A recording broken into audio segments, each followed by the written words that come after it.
नमस्कार, कैसे हैं आप सब?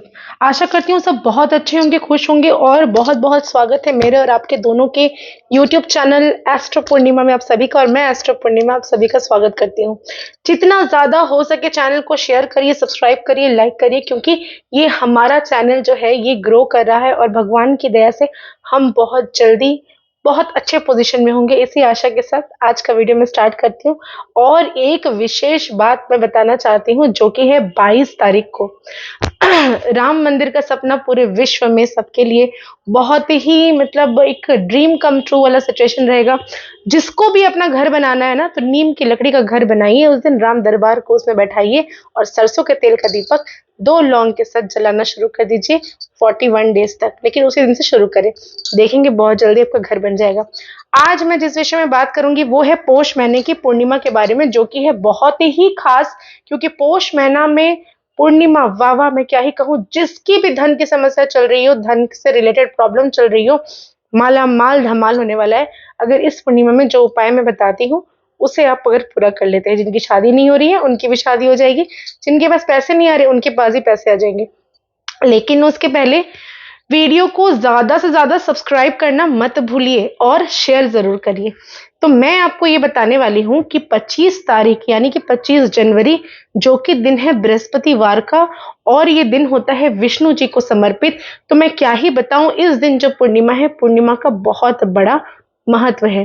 ज़िंदगी में हम चाहे कुछ भी कर लें लेकिन लाइफ में कभी भी कमी नहीं होनी चाहिए। किस चीज़ की? अपने जो भी इच्छाएँ हैं उनको आप सोचते रहिए, विशेष मांगना शुरू कर दीजिए लाइफ में। कभी भी ये मत सोचिए कि अरे मैं आज यहाँ हूँ तो मैं वहां तक कैसे पहुंच सकता हूँ। छोटे छोटे स्टेप्स जिंदगी में कब ले जाएंगे आपको उस मुकाम तक, आपको खुद नहीं पता होगा। तो आज मैं बात करूंगी 25 तारीख के बारे में। पूर्णिमा के दिन सुबह सुबह उठ जाइए, जितना सुबह उठ सकते हैं। अगर सूर्योदय के समय उठ पाएंगे तो बहुत अच्छी बात है, नहीं तो कम से कम कोशिश करिए कि 7 बजे तक उठ ही जाने का। गंगा जल, गुलाब जल और हल्दी का पाउडर डालकर नहाइए। एकदम सर के ऊपर से पानी दीजिए ताकि विष्णु जी की असीम कृपा पर बनी रहे। लक्ष्मी माँ जो है धन धान्य का मतलब भंडारा आपके लिए खोल दे, किसी भी तरह की कमी नहीं रहनी चाहिए। पीली सरसों लेकर अपने घर पर चारों तरफ जितना ज्यादा पॉसिबल है छिड़क दीजिए। अपने घर पर, आंगन पर, बाहर, बालकनी में, गार्डन में, हर जगह और अपने सर पर भी थोड़ा छिड़क दीजिए पीली सरसों। और उसके नेक्स्ट डे आपको उसको झाड़ कर बाहर निकालना है, उसके पहले नहीं।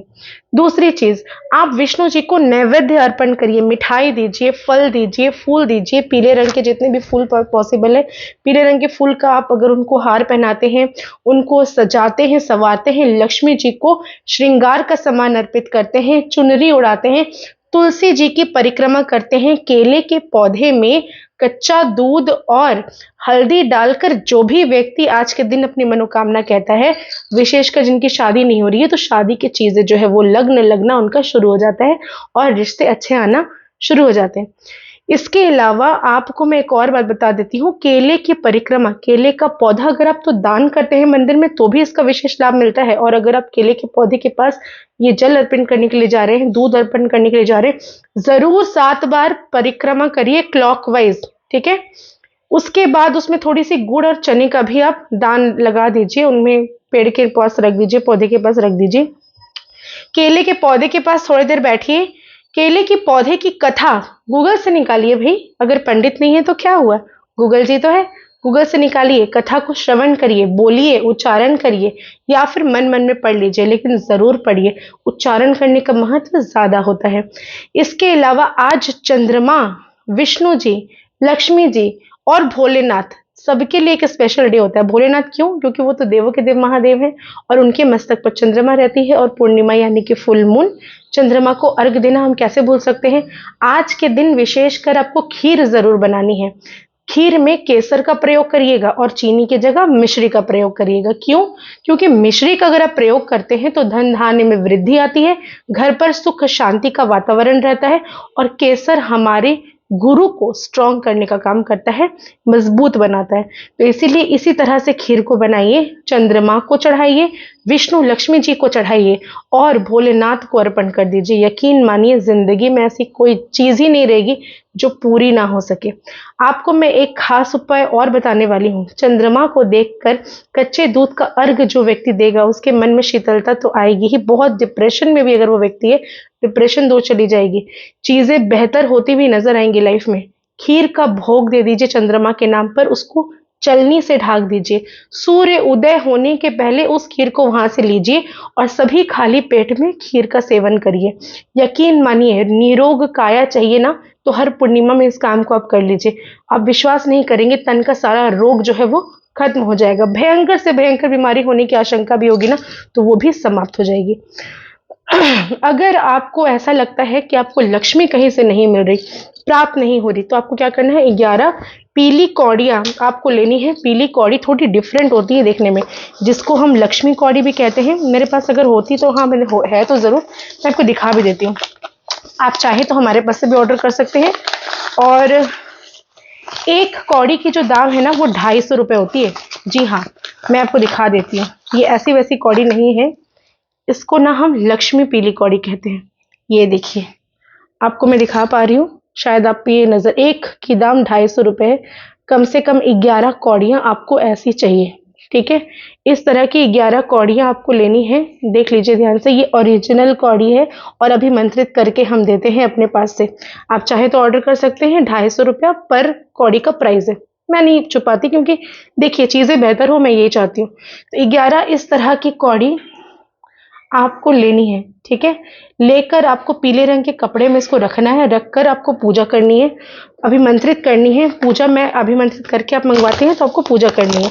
तो उसको रखकर लक्ष्मी जी के पास खीर का भोग लगा दिया आपने, उसके ऊपर थोड़ी सी हल्दी छिड़क दी, थोड़ी सी कुमकुम छिड़क दी। सामने बैठकर कनक धारा स्रोत का पाठ करना है। लेकिन एक बात याद रखिए, ये सब जो क्रियाएं मैं आपको बोल रही हूँ ना कि पीली कौड़ी रखकर पूजा करना, ये आपको कब करना है, पूर्णिमा में आधी रात को, यानी कि 12:30 बजे के बाद आपको ये काम करना है। आधी रात्रि में ही लक्ष्मी जी अपने वाहन के साथ घूमती हैं आसमान में और वो आपके घर पर पधारेंगी उसी वक्त। तो इसीलिए आपको पीले रंग के कपड़े के ऊपर 11 पीली कौड़ियां रखनी है, कनक धारा स्तोत्र का पाठ, एक घी का दीपक, उसमें आपको हल्दी कुमकुम डाल देनी है, अपनी इच्छा कहकर 2 लौंग उसके अंदर डाल देनी है। और आपको एक जल का कलश वहां पे रख देना है। चांदी का हो तो अच्छी बात है, नहीं है तो स्टील का लीजिए, उसमें चांदी का सिक्का डाल दीजिए। और आप अपनी इच्छाएं बोलेंगे वहां पर, यकीन मानिए जिंदगी संवर जाएगी। हार श्रृंगार से माता रानी को सजाइए, माता लक्ष्मी को सजाइए। आप बहुत सारे चमेली के फूल लाकर उनको सजा सकते हैं। जिनकी शादी नहीं हो रही है, विशेषकर वो अगर चमेली के फूल से माता का श्रृंगार करते हैं तो उनकी शादी का योग बहुत जल्दी आने लगता है। और आप हार श्रृंगार का परिजात जिसे कहते हैं, उसका भी आप फूल का माला बनाकर उनको अर्पण कर सकते हैं, या फिर आप उसे किसी भी तरह से सजा सकते हैं। हार श्रृंगार का पौधा आप अपने घर पर भी लगाइए पूर्णिमा वाले दिन, ये भी बहुत ज्यादा फायदा देता है। तो इन सब चीजों को करिए। और गाय की अगर आप दान, गौशाला में जाके गाय को चारा दान करके आ सकते हैं पूर्णिमा वाले दिन। अपनी हैबिट डाल सकते हैं कि हर महीने में चारा दान करूंगा, हर पूर्णिमा में। यकीन मानिए जिंदगी से सारे कलेश परेशानियां जो है वो दूर हो जाएंगी। और आपको जरूर से जरूर गाय की परिक्रमा भी करनी चाहिए। अगर संभव हो तो एक घी का दीपक गौशाला में भी रात्रि के समय जाके जला करें, जिंदगी संवर जाएगी, यकीन मानिए। और ये पौष पूर्णिमा का महत्व बहुत अधिक होता है। जरूर से जरूर मैंने बताए हुए उपायों को करिए और जिंदगी में सफलता पाइए। आशा करती हूँ वीडियोस पसंद आ रहे होंगे। लाइक शेयर सब्सक्राइब करना ना भूलें। इजाजत चाहती हूँ, धन्यवाद।